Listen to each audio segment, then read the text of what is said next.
Hello and welcome into Sportszone. I am your host, Alec Rapp. The triumphant return of FC Dallas was quickly ended in the playoffs. They had a nice run there against Minnesota United, but they lose 2-1 in an interstate battle to Austin FC. And joining me now to discuss that game and all things MLS, I have Ryan Baldwin and John Phillips. How's it going, guys? Terrible after that game. It was a heartbreaker. I hate losing the Battle of I-35 almost as much as I hate driving on its namesake. I think I hate driving on it more than I hate losing the battle. I-35 is just terrible. It is. But guys, I do want to talk about the game. So very quickly, Ryan, what were your overall thoughts? Yeah, so Austin FC controlled the entire first half of the game. Really, the only reason FC Dallas was still in it was the spectacular play of the goaltender Martin Paz. Unfortunately, Austin FC still managed to put up a 2-0 lead going into the half. And in full credit to Nico Estevez, the FC Dallas manager, made some great halftime adjustments, dropping Jesus Ferreira deeper into the formation and allowing him a little bit more space. FC Dallas able to get back one more goal. Unfortunately, they couldn't find the equalizer, and that's how the score ended up 2-1 in favor of Austin FC. Yeah, Brad Stuver, the Austin goalkeeper, really kept him in at the end of the game with 4 amazing saves to keep them with a 2-1 lead. Yeah, certainly. And I mean, one guy that I think has shown a lot of promise on FC Dallas's team is Alan Velasco. Has that final goal, the Panenka against Minnesota United. A beautiful shot, very risky shot, by the way. And extremely cheeky. Absolutely. Yeah. And then, of course, the goal in this game. But as you mentioned, just not enough for them to bring it back. John, let's talk about Austin FC because they're obviously a very talented team, the number 2 seed in the Western Conference. Their second year. Do you think they can go all the way? I think there's a chance. MLS, anything can happen. They have Sebastian Driussi, who's an MVP candidate, but I think LAFC, at the end of the day, has just too much talent for them to handle. I think LAFC wins the Western Conference. What do you think, Ryan? I actually think LAFC, yeah, they are the best team in the MLS regular season, but there was only 2 teams that beat LAFC twice during the regular season. One of them, the LA Galaxy. The other one, your very own Austin FC. So if there's ever a team that had an opportunity to make it a trifecta against them, I think it's Austin FC. They outscored them 6-2 in the regular season. They didn't. I mean, Austin FC has a ton of firepower. Sebastian Driussi, the second leading goal scorer in the MLS. There's a ton of talent there, as you mentioned. They beat them twice in the regular season, so it's either third time's the charm for LAFC or third time's the charm for Austin FC. But, I mean, LA, very good squad. Won the Supporters Cup, so that is the best record in the MLS for those of you that don't know. I do want to talk about the losing squad, though, Ryan. FC Dallas didn't make the playoffs last year. They're there now. Mm-hmm. Are they back on the rise, or is this kind of you have to reset and rebuild this offseason? They did lose Pepe in the offseason, Augsburg, and that is something that has hurt tremendously. But they have a lot of young talent. Jesus Ferreira has the ability to grow and really lead this FC Dallas forward unit. I do think that they're on the way up. Nico Estevez has shown a great job in really building his new system in FC Dallas and in Frisco. And I think with all of that there, it's not going to be right away. It's not going to be an overnight thing. But I do think FC Dallas is on the way up, and they've got a real shot later on. I think so, too. I mean, really, it's just about retaining that talent. As you mentioned, Pepe lost in the offseason. You're always going to lose your really talented young guys to those European squads. It's just something that happens when you're in the MLS. You kind of get the older players that come it's here. It's the European Wayne retirement Rooney's home, yeah. It's just on the up, though. I mean, it's the retirement It's better home. than it was. For sure, yeah, better. That is true. I do want to talk, though, about the finals. So if you look at the conference finals, it's Austin FC versus LAFC, and then the Philadelphia Union taking on New York City Football Club. Ryan, who do you have in the finals? So I have, as I mentioned earlier, Austin FC over LAFC winning for the 3rd time in a row. I do also have on the other side the Philadelphia Union, who were second best in terms of record, but in terms of stats, this is clearly the best team in the MLS. Everything you look at, goals against, goal differential, they have 3 double-digit goal scorers. I think the Philadelphia Union will end Austin FC's magic run. Yeah, I have LAFC over Austin. I think they break the curse finally, but I think Philadelphia is the team that ultimately wins. They have Andre Blake, the best goalkeeper in the league by a pretty big margin. They were the best team in the regular season for me, and I think they win pretty convincingly against against LAFC in the finals. But really, as a neutral, I'm just hoping for good soccer. You know, sure. Watching it, I really just want good matches. I don't want a blowout, especially once you get to the finals. Give me some penalty kicks in the finals. High tension. I love the drama. You certainly need to have a thriller. For me, I mean, look, Philadelphia, they've had a really good season, but I think Austin might just have what it takes. Oh. Look, Philadelphia, they've got a good thing going with the city, but I think Austin has what it takes. And we're going to have to find out this weekend the conference finals. They are on ABC and FS1 at 2 p.m. and at 7 p.m. But coming up next, there's a new skipper in town. The Texas Rangers have hired their next manager, so don't go anywhere because we're going to talk Texas Rangers baseball right after this. Texas, donde nuestro orgullo, fuerza y solidaridad mantienen nuestro espíritu en alto a medida que avanzamos. Mostrando nuestro orgullo en decir Don't mess with Texas, quiere decir que tenemos que ponernos a la altura, forjar el camino, poner de nuestra parte para mantener a Texas limpio y seguro. Porque después de todos estos años, todas estas millas, todas estas tradiciones, para nosotros los tejanos, Don't mess with Texas significa no tires basura.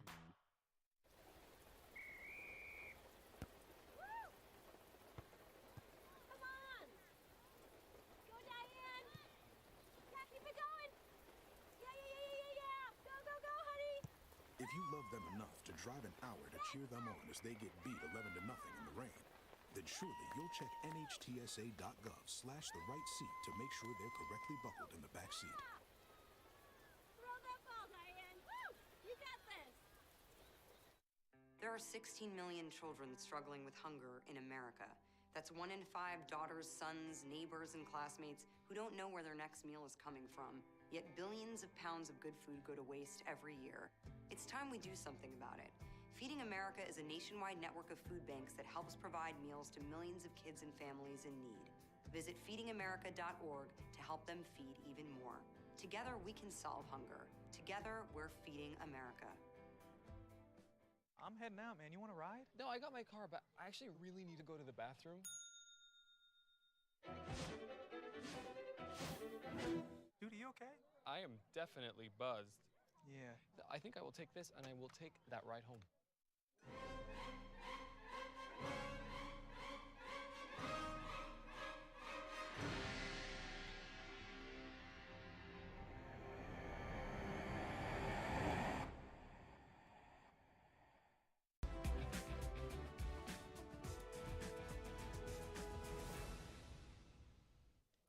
The Texas Rangers have officially hired their next manager, Mr. Bruce Bochy. And Bochy, he was the manager for the San Francisco Giants in that 2010 Fall Classic where he took down the Texas Rangers. And joining me now to discuss the signing, I have Yassine KU and Jasmine Grace. How's it going? Hey, it's going good. So I want to talk about this. So they signed him to a 3-year deal. This is really interesting because he's been out of the game for 3 years now. But they sign him, they bring him in, and they're hoping that he can bring them their first World Series. We'll certainly have to wait and see for that. But Jasmine, I want to start with you. What do you think of the signing? I think it's a good signing. Bruce Bochy, he has 3 World Series titles under his belt. I think it's a good move just to do something new. I think we need to get some other things figured out, but I think this is a great start. Yeah, I mean, I agree with her as well. I mean, he has those 3 World Series title wins. Then he also has those 2,000 career wins as a manager. I mean, the dude is just a winner. We've seen that, like you were talking about, how he has those 3 with the other team. I mean, the dude is really just a winner. And honestly, it's probably the best thing that could have happened for the Rangers. Here's what I have to say. If you can't beat him, sign him. I mean, come on. Like, look, the Rangers, obviously, as I mentioned, 2010, they lose that World Series to him. Might as well bring him in. But I do have some concerns just with the fact that he's been out of the game for so long. Now, I mean, it's kind of similar. I mean, you look at Mike McCarthy. He sat out a year of football, and he's doing pretty well with the Cowboys now. So we'll kind of, once again, it's just you're going to have to wait and see. But I think what the Rangers needed more than anything was an established winner, and that's what they get with him. Did you guys have anybody in mind that you wanted maybe over him? Like, I know there's some Ron Washingtons out there, some guys like that. What did you think? I mean, honestly, like I was talking about earlier, I feel like that's the best they could have chosen. I mean, The dude is a winner, and that's what the Rangers need. I mean, we've seen they haven't been in the playoffs since 2016 or 2017. I mean, these past 5 years have been very lackluster for them. So I believe that Bochy coming in, it's going to be a new face, and that shows them that they want to win now because that's a culture changer right there for them. So honestly, I believe that's the best for them. I agree. Bochy was the move. I'm glad they made the move. Yes, as you mentioned, there were some other guys, but I think this is the best they could have done. I mean, Ron Washington, kind of tug on the heartstrings, come back to Texas. But no, I mean, I do agree with you. I think you need an established winner and somebody that knows how to kind of change the culture of a program. And the Rangers have a lot of really good things going for them right now. They have Corey Seager locked up and Simeon locked up for a long time. Not to mention they have a really, really good farm system. Josh Young, Jack Leiter. I mean, there's so many talented players. Do you guys think, though, that this signing, Jasmine, I'll start with you. Do you think it's going to entice players to come to Arlington and play baseball for the Rangers? I definitely think it could. I think who doesn't want to play for a winner?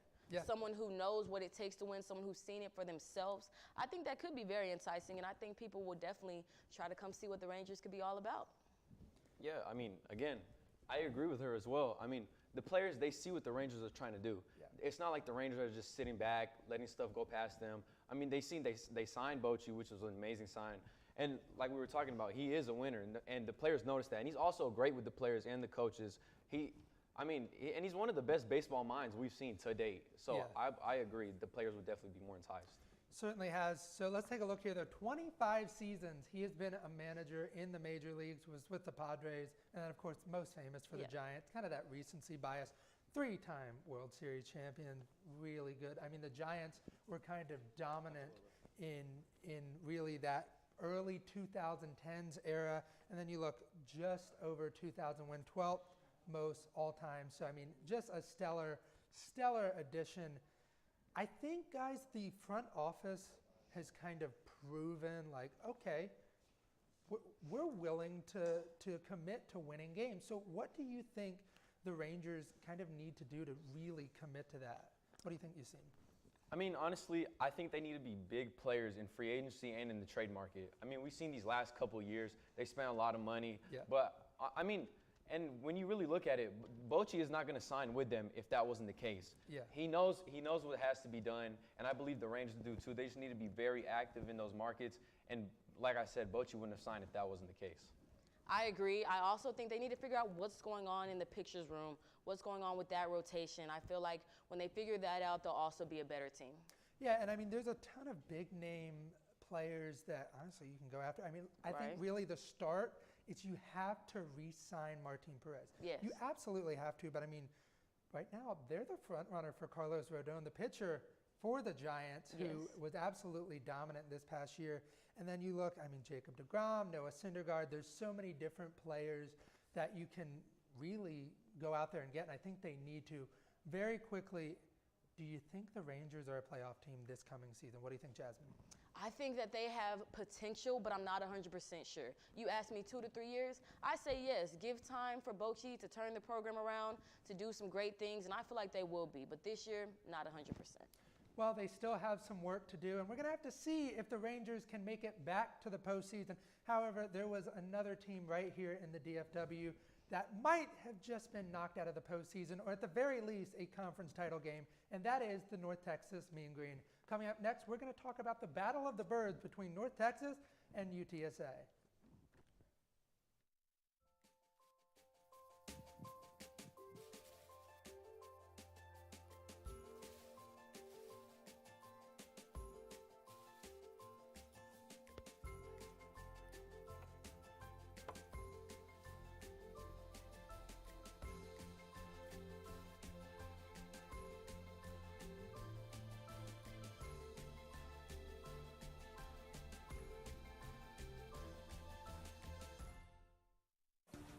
Making is in essence telling a story. Every time I make something, I'm telling a story.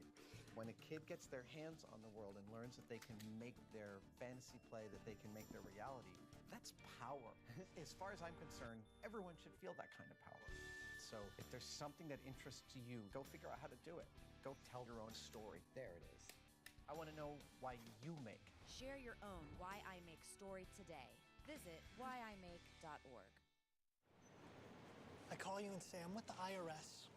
You owe back taxes, and if you don't pay today, you're going to jail. You can fix this by sending cash. And you actually believe me? Too smart to fall for it? Well, last year, Americans paid $100 million to guys like me. 1 in 6 people were scammed. Can you believe it? Well, you shouldn't. I just made that up too. You are a little gullible.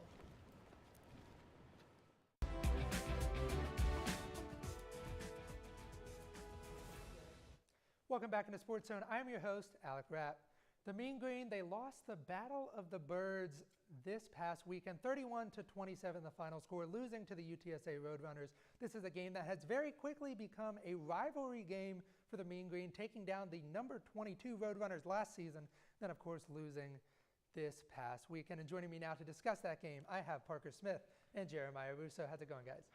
I'm doing better than the UNT football team, that's for sure. I think we all are. To be honest, it was a pretty solid game. It was just a couple errors. It was a great game, but a heartbreaking loss. And I agree, man. Oh my goodness. Yeah, and that's kind of seemed to have been the story. When you get in those really close games, they just don't really know how to come out on top. Now, Jeremiah, what were your overall thoughts on the game? I mean, like I said, it's a pretty solid game. I mean, the Battle of the Birds, this is one of our big rivalries outside of SMU. But, I mean, it was a solid game. I mean, you take a look at the stats. Austin Ani went 15 for 31. He played great. He played amazing. This dude actually had like 325 yards. Look at that. That's all him right there, them passing yards. That's ridiculous. And I think it's such like a paradigm and such a shift because you take a look at this, the pass yards. My man's throwing 325 and our elite running backs only got 25 yards. What the heck is going on here? So, I mean, it was nice to see him kind of ball out, but at the same time, once you look at UTSA, man. I'm just confused how is our team just changing its identity completely overnight? Yeah. I mean, we look over here. Go for it. Not only was it 25 rushing yards, but it was on 21 attempts. We are averaging 1 yard per carry after dominating on the ground last week. We had, over 400 yards rushing last week? We set a whole record. We set a rushing record. We set the school record last right, week, and now we another outrushed La record. Tech by 395 yards, and then this is probably another record for the least amount of rushing yards we've had, especially in the past few seasons. I mean, this is honestly so sad, and I do want to talk, though, about what went wrong. Obviously, we mentioned it. Really good passing game. It wasn't the passing that went wrong. As you can see, my man's balling out over here. Yeah, I mean, they had a good game passing, but I think, once again, you can't rely on Austin Ani to win you football games. See, I have a solution. Really? Are you ready? All right, here we go. Give me 1 second, y'all. Give me 1 second. Are you ready? What's the solution, Jeremiah? what's going what do you on have here? for me? Oh, put him in, coach. Put him in, coach. Put me in. I'm ready. Look at this, bro. I can do all that they're doing. I can be our new running back, and I'm ready, bro. Give me that ball. I'm going to break it all in there. I'm ready. I don't doubt that he can average more than 1 yard per carry. That's what I'm saying. I could average more than 1 yard. You get him the ball, he can dive over the line, maybe get 2. And you see elite running back Saquon Barkley. You see short Derrick Henry. Bro, look at that. I got my Heisman stance. He looks ready to play to me. Now, to be honest, I really can't see out of this, and maybe this is how Ani was feeling earlier. Maybe. But I mean, bro, give me that right here. Look at that. I'll do a little back shuffle. Look at that. How my back shuffle? Is it good? I mean, that's pretty good. Looks just like Dak Prescott. Except without the broken thumb. Well, that's true. I mean, let's be real. Let me tell you, I think for me, what kind of went wrong is it came down to poor coaching. Because when you give UTSA Frank Harris, who's been there for 45 years, who's basically Hunter Renfrow at this point. He is an old head. He is. When you give him the ball back with 1:38, they scored too quickly. UNT needed to get it down to like maybe 35 seconds and then score the touchdown there. You left 1:38 on the clock. Too much time. And that, way too much. Plus penalties, man. When you give up 8 penalties for 68 yards and most of them are holding, bro, I know I said I could be a running back in a quarter. Bro, put me at that O-line. Look at that. I'm ready, bro. Give me that pancake. He's so versatile. Come on, Parker. I'm ready for that pancake. It's pretty incredible right now what I'm witnessing. It's something. Maybe we'll have tryouts like UTEP did earlier. That's what I'm saying, bro. Put me in. I could be the new safety because I mean, if you why look at haven't you walked on? I could be the new know, Roderick Burns, guys. No, but in all seriousness, like, put me out there. Yeah. I can be on that defense because we gave up over 500 yards. Bro, let me be Micah Parsons for the UNC, I just don't understand how at the end of this game it's like Frank Harris has been running all game long. It's this fake read option and he's going straight up the middle.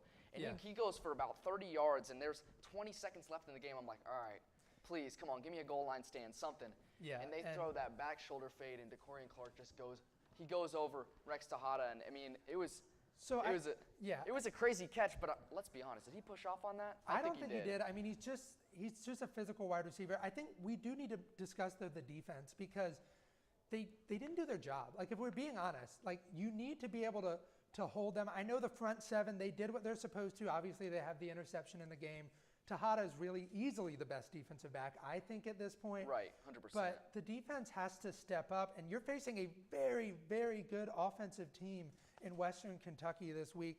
What do you think they need to do, the defense specifically, to take down Western Kentucky? Yeah, I mean, if you look, you see right here, in the beginning of this game, we get up 3 points in the first half. It was 6-3 at halftime. This was because of our pass rush. Our pass rush was getting home. I mean, we look like the Cowboys out there with Micah Parsons.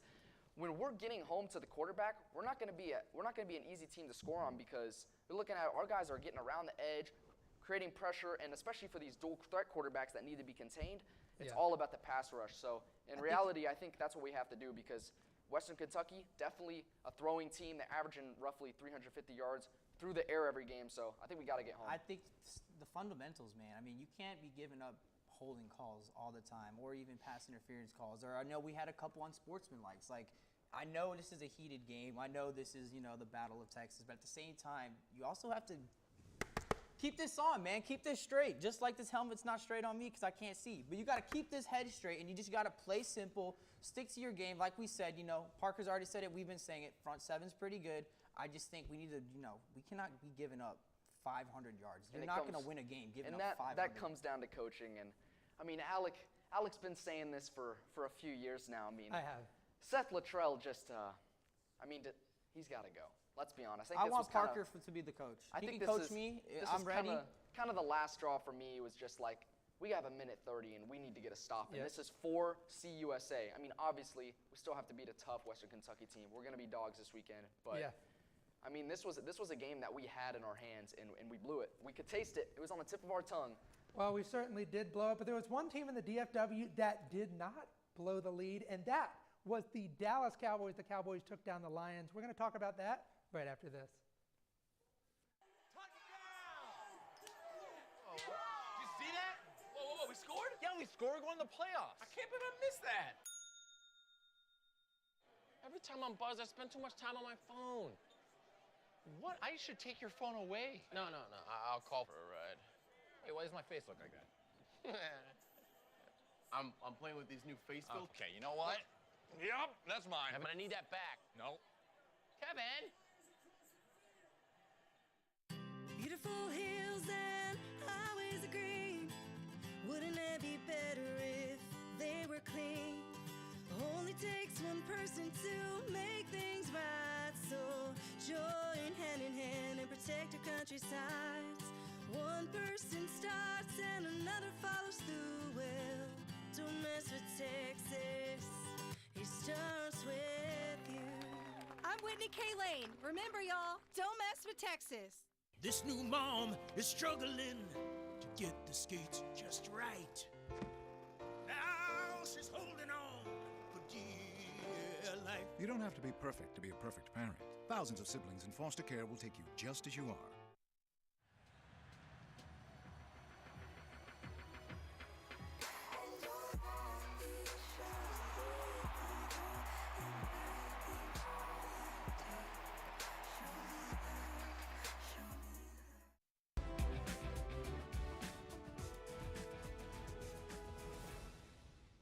It was defensive dominance for the Dallas Cowboys, who took down the number 2 offense in the NFL, the Detroit Lions, a 24-6 win for the Dallas Cowboys, who are back on top after losing to the Philadelphia Eagles. And joining me now to discuss that game, I have Ryan Baldwin and Gabby Pippins. How's it going? Pretty good. Hey, good day to be a Cowboys fan. Yes. It's always, not always a good day to be a Cowboys fan, but it's a good day to be a Cowboys fan this week because we got the win. Let's talk about this game. Gabby, what went right for the Cowboys? Oh my gosh, it's like what didn't go right for the Cowboys. I mean, obviously the defense just dominated there. And I really want to highlight Sam Williams, the rookie out of Ole Miss. He did so well. He got 3 of his 9 tackles during that game, and he got his very first sack. He ended up having 2. And just overall defense was great. We obviously had Trayvon Diggs, who I believe is arguably one of the best cornerbacks in the league right now. And someone who I feel like doesn't get enough love, Leighton Vander Esch, he actually did pretty well. He had 10 tackles. Him with Michael Parsons, both of them just do really well together. There were a few things that didn't go the Cowboys' way, though. The third down efficiency, I mean, they were 3 for 9, but so were the Lions, so it didn't really hurt them that much. And then penalties and flags, specifically on the offensive line, specifically number 78, Terrence Steele, what are you doing? Like That's something he's done all year. Yeah, but other than that, it was a really great game. What do you think, Ryan? Well, I, Alec, as you know, have refused to buy into the Cowboys this year. You're not drinking the Kool-Aid I've been yet? hurt too many times. Yeah, well, I mean, haven't we all? Team. So, in that regard, yes, Dak played good. Yes, not he did. great, but what we were expecting probably from a guy that hasn't played since week 1 coming back from injury. Yes. That being said, this is a Lions team that gives up 34 points per game on average going into this game, and the Cowboys were down 6-3 at the half, and it took 5 Lions turnovers to get to 24. 24. As Gabby mentioned, third down efficiency was terrible. Both Pollard and Zeke had decent days, but they just couldn't convert on third down. Penalties, 7 for 55. Look, it was a win. Yep. It's not a win that should get Cowboys fans excited. One thing that the Cowboys have not been given enough credit for, and really it's this player specifically, kicking. Brett Maher is making his kicks, something that Greg Zuerlein didn't do last season. So that's something that almost always goes right for them this season. I do want to talk, though, so on ESPN this past week, Ryan Clark mentioned something. He said, the Cowboys with a healthy Dak Prescott are Super Bowl contenders. Ryan, what do you think? As I mentioned, I've not bought into this team. There is no way that a healthy Dak Prescott with this offense going in right now, and with the way Kellen Moore and Mike McCarthy run this offense, they're just not Super Bowl contenders. As good as this defense is, teams with mobile quarterbacks are going to take advantage of Micah Parsons just like Philadelphia did. They gave a game plan for any quarterback that can run a read option to completely eliminate Micah Parsons from this equation, and that's something that teams in the division and the playoffs will have that option for. So as good as Dak can be, they do not have the team top to bottom to compete for a Super Bowl. They certainly need to do things offensively. Obviously, Dak Prescott had a decent day, 207 yards, just the lone touchdown. Gabby, the offense kind of has really just stumbled their way through games all season. Trade deadline's quickly approaching. Do you think the Cowboys need to add an offensive weapon? Definitely. I think, honestly, I know most people are thinking of something that's going to be a bit more helpful, but as I've said, the whole thing with Terrence Steele, I don't understand. His number is always called every game. So I feel like they should look for another offensive tackle. I'm probably thinking Peter Skoronski from Northwestern.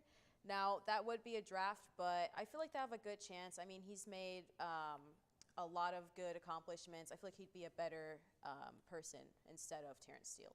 Yeah, I think really you got to add a wide receiver there. Maybe a DJ Moore, maybe a Jerry Jeudy, but they did add something today. Jonathan Hankins, a defensive tackle from Las Vegas now, a 6th-round pick.